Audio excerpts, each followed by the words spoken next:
સોનગઢ નગરપાલિકા ચૂંટણીમાં ભારતીય જનતા પાર્ટીએ કોંગ્રેસને કારમો પરાજય આપી ભવ્ય વિજય મેળવ્યો હતો।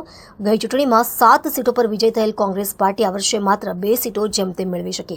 આ માટે તાપી જિલ્લા બચવાના પ્રમુખ મયંકભાઈ જોશી, સોનગઢ નગર સંગઠનના પ્રમુખ કન્વીનર જિગ્નેશભાઈ દોણવાડા અને સહ કન્વીનર જયેશભાઈ દેસાઈની મહેનત કામે લાગી અને ભાજપને ભવ્ય જીત મળી। ત્યારબાદ સોનગઢ નગરપાલિકા પ્રમુખ, ઉપપ્રમુખ, કારોબારી અધ્યક્ષ અને અન્ય ખાતાઓની વહેંચણી માટે પ્રદેશમાંથી આવેલા દાવેદારોને સાંભળ્યા। હવે આવતીકાલે એટલે કે 4 તારીખે પાર્લામેન્ટરી બોર્ડની બેઠકમાં નિર્ણય લેવાશે એ કોણ સોનગઢ નગરપાલિકાનો પ્રમુખ, ઉપપ્રમુખ અને કારોબારી અધ્યક્ષ બનશે અને ત્યારબાદ 5 તારીખે તાપી જિલ્લા અધિક કલેક્ટરની હાજરીમાં સોનગઢ નગરપાલિકાના સભાખંડમાં ચૂંટણી દ્વારા પ્રમુખ અને ઉપપ્રમુખની ચૂંટણી થશે, સાથે દંડક અને શાસક પક્ષના નેતાઓની જાહેરાત થશે। ત્યારે સોનગઢ નગરપાલિકા પ્રમુખ માટે દાવેદાર મહિલાઓમાં પ્રથમ અનિતાબેન અગ્રવાલ, બીજા સારિકાબેન પાટીલ, ત્રીજા હેતલબેન દવે અને ચોથા નંબરે સંગીતાબેન પાટીલ અને 5મા નંબરે રૂપાલીબેન પાટીલે દાવેદારી કરી છે। ત્યારે સોનગઢ નગરપાલિકા પ્રમુખની રેસમાં સામેલ 5 મહિલાઓએ ચેનલ સાથેની વિશેષ મુલાકાતમાં જો તેઓને સોનગઢ નગરપાલિકાના પ્રમુખ બનાવવામાં આવે તો તેઓ કેવી રીતે કામ કરશે તે અંગે પોતાના અભિપ્રાયો જણાવ્યા હતા। ખરેખર એક મહિલા તરીકે હિંમત દાખવી ચૂંટણીમાં ઊભા રહી જીતીને બતાવનાર આ તમામ મહિલાઓ અભિનંદનને પાત્ર છે। તેમના આ જુસ્સાને દિલથી સલામ છે અને આ મહિલાઓમાંથી પ્રમુખ કોઈ પણ બને, પણ એકને પ્રમુખ બન્યા બાદ બાકી રહી ગયેલી 4 મહિલાઓને કમસે કમ એવું તો થાય કે પ્રમુખ બન્યા પહેલાં મેં જો પ્રમુખ બનાવવામાં આવે તો હું શું કરીશ તે માટે ઇન્ટરવ્યૂ આપ્યું હતું। તેમની આ ભાવનાને બિરદાવવા માટે ચેનલને તમામ મહિલા ઉમેદવારોના ઇન્ટરવ્યૂ કર્યા। ત્યારે કોઈ વ્યક્તિ પહેલાંથી ઘડાયેલો હોતો નથી કે પ્રોફેશનલ નેતા કે વક્તા પણ હોતું નથી, તેથી એમણે પોતાની આવડત પ્રમાણે ઇન્ટરવ્યૂમાં શું કહ્યું આવો સાંભળીએ અને આ 5 મહિલાની હિંમતને બિરદાવીએ અને આ મહિલાઓને દિલથી વંદન કરતા એટલું જ કહેવાય કે પ્રમુખ કોઈ પણ બને એ મહત્વનું નથી, પણ તમે પ્રમુખ બનવા હિંમત દાખવી એ જ મહત્વનું છે। ડોક્ટર બિંદેશ્વરી શાહ, તાપી। સોનગઢ નગરપાલિકા પ્રમુખ 5 તારીખે એની ચૂંટણી થવા જઈ રહી છે। સોનગઢ નગરપાલિકા પ્રમુખ બનવા માટે 5 મહિલાઓએ દાવેદારી કરી છે। એમાંથી સૌપ્રથમ આપણે જે અનિતાબેન અગ્રવાલ છે એમને મળીને જાણવાની કોશિશ કરીએ કે જો એમને સોનગઢ નગરપાલિકાના પ્રમુખ બનાવવામાં આવે તો કયા કયા કામોને એમને પ્રાયોરિટી આપશે, સોનગઢ નગરપાલિકાના વિકાસને કઈ રીતે આગળ લઈ જશે, એમની સાથે જીતેલા બીજા જે 25 ઉમેદવારો છે, નગરસેવકો છે, એમને સાથે લઈને કેવી રીતે કામ કરશે, સોનગઢ નગર ભાજપા અને જિલ્લાના જે ભાજપા પ્રમુખ છે એમની માર્ગદર્શનમાં તેઓ કેવી રીતે કાર્ય કરશે અને મહિલાઓને લઈને એમની શું પ્રાયોરિટી રહેશે, આ તમામ સવાલોના જવાબ જાણવા માટે આજે અમે અનિતાબેન અગ્રવાલ પાસે આવ્યા છે। ત્યારે આવો આપણે એમની પાસે જાણવાની કોશિશ કરીએ કે તેઓ શું કહેવા માંગે છે। આપકા પરિચય? मेरा नाम अनीता शैलेश अग्रवाल है। अनीताबेन, सोनगढ़ नगर पालिका में पहले 2.5 वर्ष के लिए जो महिला सीट पे प्रमुख बनने वाले हैं, तो अगर आपको प्रमुख बनाया जाए तो कौन से कामों को प्रायोरिटी देंगे आप?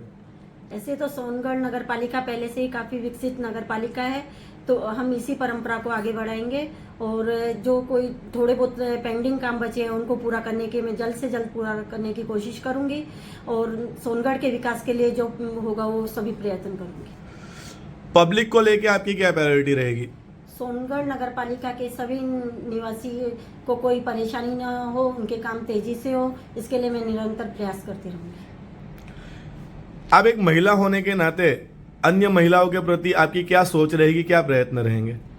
अपने इस देश में मोदी जी का सपना है कि देश की सभी नारियां मजबूत और आत्मनिर्भर बने, उसके लिए मेरा भी यही प्रयत्न रहेगा कि मैं नारी शक्ति को आत्मनिर्भर बनाने की कोशिश। आप खुद एक हाउसवाइफ के साथ वर्किंग वुमन भी हैं, तो आप उस बारे में क्या कहेंगी? हाँ, मैं हाउसवाइफ के साथ वर्किंग वुमेन भी हूँ, तो मैं चाहती हूँ कि हमारे नगर की सभी महिलाएं आत्मनिर्भर बने और उनको रोजगार मिले। बेटी बचाओ बेटी पढ़ाओ जो सूत्र है उसके बारे में क्या कहेंगी?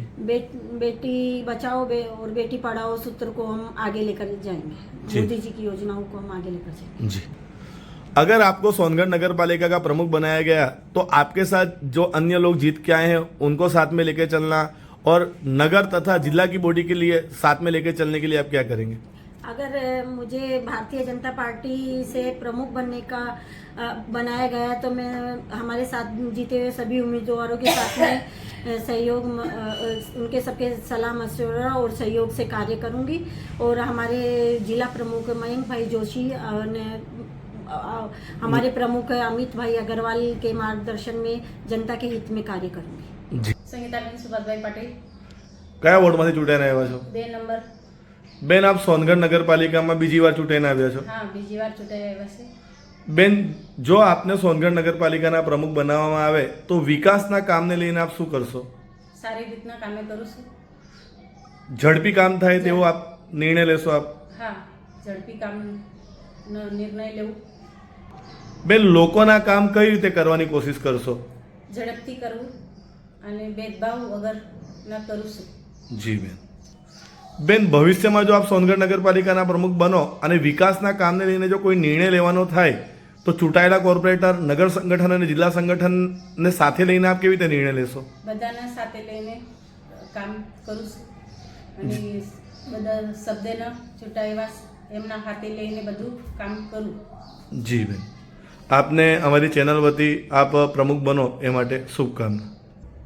સંગીતાબેન સુભાષભાઈ પટેલ, કયા વોર્ડમાંથી ચૂંટાઈ આવ્યા છો તમે? 2 નંબર. બેન, આપ બીજી વાર સોનગઢ નગરપાલિકામાં ચૂંટાઈને આવ્યા છો. હમ. તો બેન, હવે જ્યારે આપને જો સોનગઢ નગરપાલિકાના પ્રમુખ બનાવવામાં આવે તો આપ કઈ રીતે કામો કરશો? સારી રીતના કામે કરું છું. વિકાસના કામો કેવી રીતે કરશો? વિકાસના કામે સારી રીતના કરું. જી બેન. બેન, લોકો આપની પાસે જો કોઈ કામ લઈને આવે તો આપ કેવી રીતે કરશો? સારી રીતના કામે આ લોકોના ચૂંટાયેલા આવ્યા છે એના રીતે સારી રીતના કામે કરું. લોકોના કામ ઝડપી થાય, ઝડપી થાય. ભેદભાવ વગર થાય, હા, એ માટે આપના પ્રયત્ન રહેશે. હા, હા. બેન, જો સોનગઢ નગરપાલિકાના પ્રમુખ આપને બનાવવામાં આવે અને ભવિષ્યમાં કોઈ નિર્ણય લેવાના થાય ત્યારે આપ આપના સાથી ચૂંટાયેલા મિત્રો, જિલ્લા સંગઠન અને નગર સંગઠનને કેવી રીતે સાથે લઈને ચાલશો? મયંકભાઈ અને અમિતભાઈ અમિતભાઈ એમના સાથે લઈને અને ચૂંટાયેલા કોર્પોરેટર્સ સાથે ચર્ચા વિચારણા. સર્વ સાથે લઈને. હવે બેન, આપને વિશ્વાસ છે કે સોનગઢ નગરપાલિકામાં જો આપને પ્રમુખ બનાવવામાં આવે તો જે વિકાસની પરંપરા છે એને આપ ઝડપથી આગળ લઈ જશો? હા, લઈ જશો આગળ. જી બેન. જી, આપનું નામ? રૂપાલીબેન સુનિલભાઈ પાટીલ, આપ કયા વોર્ડમાંથી જીતીને આવ્યા છો? વોર્ડ નંબર 7 માંથી. બેન, જો સોનગઢ નગરપાલિકાના પ્રમુખ આપને બનાવવામાં આવે તો વિકાસના કામો માટે આપ શું પ્રયત્ન કરશો? વિકાસના કામો ઝડપી થાય એવી કોશિશ કરીશ. જી બેન. લોકોના કામ આપ કેવી રીતે કરશો? લોકોનું કામ ઝડપી અને ભેદભાવ વગરના થાય એવી કોશિશ કરીશ. જી બેન, સરસ. બેન, નગરના વિકાસના કાર્યો માટે આપ કેવી રીતે નિર્ણય લેશો ભવિષ્યમાં? વિકાસના કામો માટે હું જિલ્લા પ્રમુખ, નગર પ્રમુખ અને ચૂંટાયેલા સભ્યોને સાથે લઈને ચાલીશ. જી બેન, ખૂબ સરસ. બેન, છેલ્લી વાત કે તમે પોતે પણ એક મહિલા છો. જો સોનગઢ નગરપાલિકાના પ્રમુખ બન્યા તો મહિલાઓ માટે શું કરશો? મહિલા આત્મનિર્ભર બને એવી કોશિશ કરીશ. જી બેન, આપને અમારા તરફથી ખૂબ ખૂબ શુભકામનાઓ કે આપ પ્રમુખ બનો. જી બેન, આપનો પરિચય? સારિકાબેન સચિનભાઈ પાટીલ, આપ કયા વોર્ડમાંથી જીતીને આવ્યા છો? વોર્ડ નંબર 3, કેટલું ભણ્યા છો બેન આપ? BSc, બીએસસી ક્યાંથી કર્યું? પ્રતાપ કોલેજ અમંડલ. બેન, સમજો કે સોનગઢ નગરપાલિકાના પ્રમુખ જો આપને બનાવવામાં આવે તો આપ કઈ રીતે વિકાસના કામો કરશો? વિકાસના કામો માટે ઝડપી થાય તે માટે મેં કોશિશ કરી. જી બેન, ખૂબ સરસ. બેન, જે લોકો આપને ચૂંટીને લાવ્યા છે એવા લોકોના કામ કરવા માટે આપ શું ધ્યાન આપશો? લોકોના કામો ઝડપી થાય અને ભેદભાવ વગર થાય એવી કોશિશ કરીશ. જી બેન. બેન, નગરપાલિકાના પ્રમુખ બન્યા બાદ જો આપે કોઈ નિર્ણય લેવાનો આવ્યો વિકાસને લઈને તો આપ કેવી રીતે નિર્ણય લેશો? વિકાસના કામો માટે જિલ્લા પ્રમુખ, નગર પ્રમુખ અને ચૂંટાયેલા લોકોને સાથે લઈને કામે કરીશ. જી બેન. બેન, આપ પોતે પણ એક મહિલા છો તો મહિલાઓ માટે શું કરશો તમે? મહિલાઓ આત્મનિર્ભર બને એવી કોશિશ કરીશ. જી બેન, આપને અમારી ચેનલ વતી અને અમારા વતી પણ આપ નગરપાલિકાના પ્રમુખ બનો એ માટે શુભકામના. ધન્યવાદ. જી બેન, આપનો પરિચય? હું હેતલબેન હિમાંશુભાઈ દવે. બેન, જો આપને સોનગઢ નગરપાલિકાના પ્રમુખ બનાવવામાં આવ્યા તો કયા કામોને પ્રાયોરિટી આપશો? સોનગઢ નગરપાલિકા હાલ વિકાસ કરતી નગરપાલિકા છે તે જ વિકાસ યાત્રાને હું આગળ લઈ જઈશ. જી બેન, જે લોકોએ તમને ચૂંટીને લાવ્યા છે એવા તમામ નગરજનો પ્રત્યે તમારો શું ભાવ રહેશે? લોકોના કામ ઝડપી થાય, ભેદભાવ વગર થાય અને સરળતાથી થાય તે જ મારો પ્રયત્ન રહેશે. જી બેન. એક મહિલા તરીકે અન્ય મહિલાઓ માટે આપના શું પ્રયત્ન રહેશે? મહિલાઓ તરીકે હું એવા પ્રયત્ન કરીશ કે દરેક મહિલાઓ પગભર બને. જી બેન. જો આપને સોનગઢ નગરપાલિકાના પ્રમુખ બનાવવામાં આવ્યા તો તો વિકાસના કામો કરવામાં આપની સાથે જે અન્ય લોકો ચૂંટાઈને આવ્યા છે તે લોકોને નગર સંગઠનને અને જિલ્લા સંગઠનને સાથે લઈને આપ કેવી રીતે ચાલશો? જી હું મારી સાથે ચૂંટાયેલા દરેક સાથી મિત્રોને તેમજ જિલ્લા સંગઠનના મયંકભાઈ જોશીજીને તેમજ નગર પ્રમુખ અમિતભાઈ અગ્રવાલજીને સાથે લઈને હું માર્ગદર્શન લઈને આગળના વિકાસના કામો લઈશ. ઓકે. રામ રામ.